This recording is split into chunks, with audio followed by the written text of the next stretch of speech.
Arsène et son équipe se sont inclinés lors du tout premier tour de la finale du tournoi des maestros de N'oubliez pas les paroles, ce vendredi 28 avril. Le maestro du jeu de Nagui revient sur son parcours pour Télé Loisirs. La compétition continue sur France 2. Nagui revient avec sa compétition dérivée du jeu N'oubliez pas les paroles.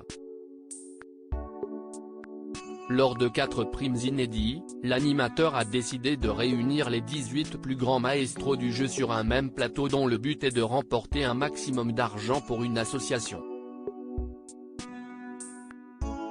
Chaque vendredi, 100 000 € sont mis en jeu. Pour pimenter un peu ce tournoi des maestros, les candidats s'affrontent en équipe et suivent de nouvelles règles. Ça a rajouté du piment, nous avait expliqué Christopher. Arsène a pu participer à cette compétition in extremis, mais avec son équipe composée des 2 Carolines du jeu, le candidat échoue aux portes de la finale. Il se confie sur son parcours à Télé Loisirs. Arsène de N'oubliez pas les paroles, sa dernière chance de remporter le tournoi des maestros Télé Loisirs, dans quel état d'esprit étiez-vous pour cette finale? Arsène, serein, sérieux et concentré. Plus serein que d'habitude peut-être parce que là, c'était mes tout derniers tournois, j'ai pu participer vraiment in extremis. J'étais conscient de la chance que j'avais de pouvoir participer une dernière fois et puis j'avais bien organisé mes révisions avant. Comment organisez-vous vos révisions? J'essaie d'étaler mes révisions toute l'année. Après les masters de 2020 et 2021, j'avais fait des pauses de 2-3 mois. Arrêt total de révision et en fait, j'avais repéré que c'était un peu contre-productif parce qu'ensuite pour remettre le train en marche, revoir toutes les chansons, c'était plus laborieux.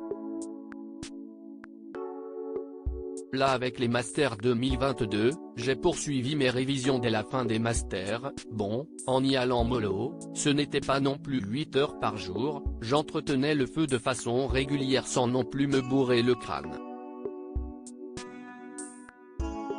Êtes-vous compte de la composition de votre équipe, avec Caroline et Caroline aka Carotte?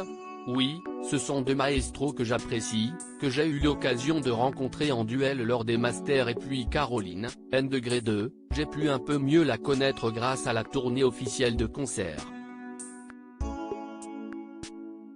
On a toujours ses petites préférences. Forcément, sur un groupe de 18 ou 32 maestros, on a ses chouchous. Arsène éliminé aux portes de la finale du tournoi des maestros 2023, j'étais même incapable de la fredonner. Est-ce plus facile ou plus dur de jouer en équipe?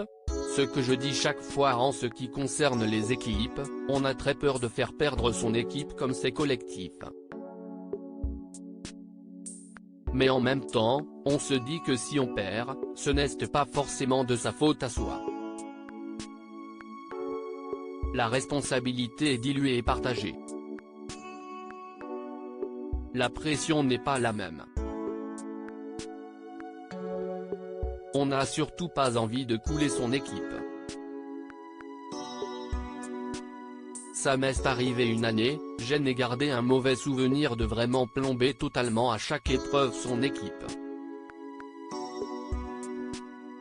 C'est très bon enfant. Votre équipe perd en premier sur la même chanson, pas trop déçu? Là, c'était une même chanson que je ne connaissais pas du tout. J'étais même incapable de la fredonner. Pourtant en général, j'ai du flair sur les chansons qui ne sont jamais tombées en même chanson et qui pourraient tomber et là, je ne l'avais pas du tout vu venir. Du coup, je n'ai pas pu être très utile sur ça.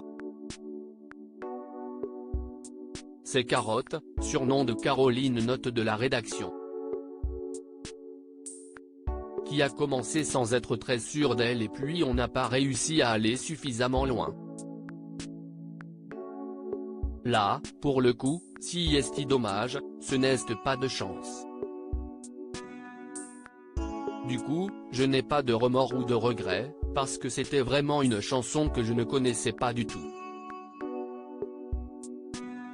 Margot, la haine degré 1 de N'oubliez pas les paroles, une candidate admirée. Margot et son équipe gagnent le tournoi des maestros, êtes-vous content pour elle? Je suis content, en plus c'était une belle équipe. Il y avait une belle cohésion et le niveau était homogène. Ils avaient vraiment tous les trois fait gagner leur équipe de façon à peu près équivalente. Margot, je suis content pour elle parce qu'elle ne gagne pas beaucoup en général et elle s'en plaint souvent. C'est vrai qu'en général, elle n'a pas de chance. Au Master, chaque fois qu'elle a perdu, c'était vraiment un coup de pas de bol, une mal-aimée qu'elle ne connaissait pas ou un mot. En général, ça se joue toujours à peu de choses. On sait qu'elle fait partie des plus fortes parmi les plus fortes et elle aurait pu mériter de gagner à chaque fois, mais jusqu'à présent, elle n'a pas eu de chance. Là, son résultat final est le reflet de ses capacités qui sont indéniables. À lire aussi Arsène, n'oubliez pas les paroles, cette étonnante raison pour laquelle le maestro participe au tournoi des maestros 2023.